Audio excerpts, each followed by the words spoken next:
Welcome back to the GovCon Intel Briefing. It is August 10th, 2026, and I am your host, Alex. We are here to help you cut through the noise of the federal marketplace.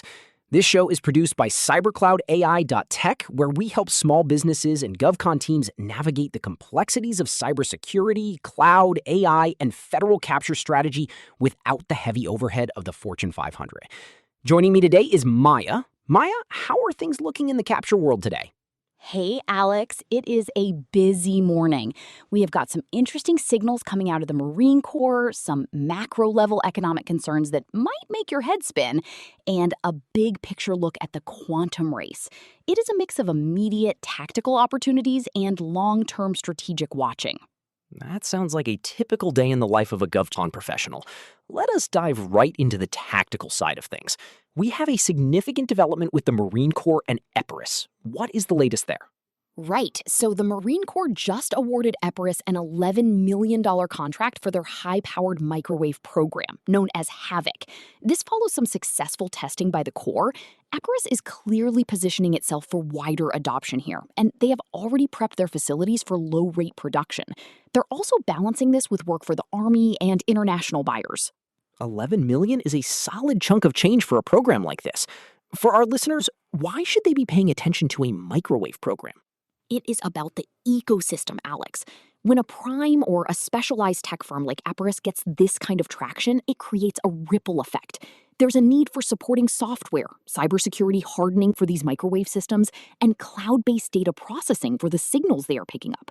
If you're in the business of hardware, software integration, or specialized cyber defense, this is a signal to start looking at where the Marine Corps is heading next with HAVOC. It is definitely time to assess the fit and see if it's worth opening a capture thread. Agreed. It is not just about the hardware, it's about the entire support infrastructure surrounding it. Now, shifting gears to something a bit more concerning, we have been tracking some chatter regarding the debt ceiling. GovExec put out a piece recently highlighting the potential for a breach to impact federal employee pay. Yeah, that is the kind of news that makes everyone in the industry take a deep breath. If the federal government is forced to make decisions about who gets paid during a debt ceiling crisis, it creates massive uncertainty. From a capture perspective, this is a watch list item. You don't necessarily change your bid strategy today, but you do need to keep an eye on how this impacts agency procurement timelines. If agencies are in survival mode, discretionary spending usually takes a hit first.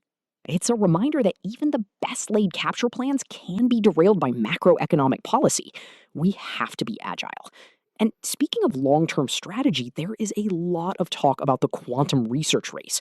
FedScoop is reporting that while the U.S. is leading in fundamental quantum research, we are at risk of losing the actual technology race. That is the classic lab-to-market gap, right? We have the brilliant scientists, but the practical deployment is where the rubber meets the road. For our listeners, this is a long-term play.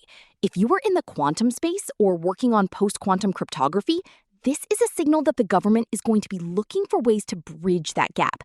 It is a watch list item for now, but I would expect to see more R&D solicitations focused on commercialization in the coming fiscal years. It is a bit of a quantum leap, if you will. Sorry, I had to get that pun in there. I was wondering when the tech puns would start, but you are right. It is a classic challenge in federal tech. So, Maya, let us distill this into 3 practical actions for our listeners to take this week. Absolutely. First, for the Epirus news, spend some time this week mapping out the HAVOC program. Look at the Marine Corps' recent budget justifications to see if there is an expansion phase planned. If you have a cyber or cloud solution that can support high-powered microwave systems, reach out to your technical leads and see if there is a potential partnership or subcontracting angle. Second, keep a close watch on the debt ceiling news. If you are currently in the middle of a major proposal, ensure your team is aware of the potential for agency slowdowns or administrative delays. It is better to be prepared for a shift in the timeline than to be caught off guard. And third, for the quantum space, start tracking the specific agencies that are funding the transition to post-quantum cryptography.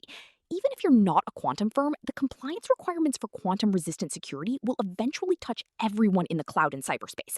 Get ahead of that curve now. That is solid advice. It's about being proactive rather than reactive. We have covered a lot of ground today, from microwave tech to debt ceilings and quantum computing. It is a reminder that the GovCon landscape is always shifting, and you need a steady hand to navigate it. Exactly. And that is why we do this. It's all about turning those signals into actionable intelligence. Well said.